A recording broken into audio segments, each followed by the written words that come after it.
হতে পারি, শিক্ষিত হতে পারি, প্রযুক্তির জ্ঞান অর্জন করতে পারি, আমাদের মধ্যে ঐক্য থাকে, আপোষে আমরা মিল মহব্বতের সাথে ন্যায়ের সাথে যদি আমরা সমাজ পরিচালনা করতে পারি, বাংলাদেশও বিশ্বকে নেতৃত্ব দেবে ইনশাআল্লাহ। কেন আমরা সবসময় নতজানু হয়ে থাকবো? কি জন্য আমরা ঋণ চাবো? কেন আমরা ঋণ দিব উল্টা ওদেরকে, আমরা ঋণ দিব ওদেরকে পুরো। আমরা কি দেই নাই মনে করছেন নাকি? একটা সময় ছিল যখন আমরাই সবাইকে লোন দিয়েছি, জানেন? একটা সময় ছিল যখন এই মুসলিমদের লোনের উপরে পশ্চিমারা টিকে থাকতো। আমরা ওদেরকে জ্ঞান দিয়েছি, মেডিকেল সায়েন্স দিয়েছি, প্রযুক্তির সবকিছু দিয়েছি। ওই মঙ্গোলিয়ানরা যখন আক্রমণ করেছিল বাগদাদ হালাকু খায়ের সময়, তখন আমাদের একটা অধঃপতন ঘটেছে, অনেক জ্ঞান, অনেক সম্পদ নষ্ট হয়ে গেছে। তারপর যখন ক্রুসেড শুরু হলো, ক্রুসেড ব্যাক টু ব্যাক 3-4টা ক্রুসেড হয়েছে, এই ক্রুসেড গুলোতে মুসলিমদের কিছুটা অধঃপতন হয়েছে।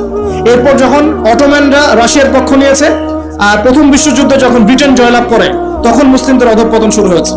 এর আগ পর্যন্ত মুসলিমরা সারা বিশ্বকে শাসন করেছে। আমাদের ইতিহাস ভুলে গেলে চলবে না। স্বপ্ন দেখেন, ইতিহাস পড়েন, আল্লাহ পাক সময়ের মূল্যায়ন করতে বলেছেন। প্রিয় ভাইরা, ইতিহাস পড়েন, কোরআনের হিস্ট্রি পড়েন, বিশ্বের হিস্ট্রি পড়েন, নিজের সময়কে মূল্যায়ন করেন। আজকেই তওবা করেন, ফিরে আসেন এবং দিনের জন্য কাজ করার প্রত্যয় ব্যক্ত করেন। আল্লাহ পাক তৌফিক দান করুন। এই সময়ের কসম করে আল্লাহ বলছেন সবাই ক্ষতির মধ্যে আছে। সবাই বলতে কারা? সবাই বলতে সেই সব মানুষ বাদ দিয়ে যারা 4টা গুণ অর্জন করবে। কয়টা গুণ ভাই? মাত্র 4টা গুণ। কয়টা গুণ? এই 4টা গুণ একসাথে অর্জন করতে পারবো ইনশাআল্লাহ?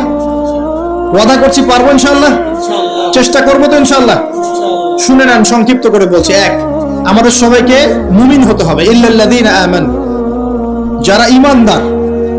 ঈমানদার কারা?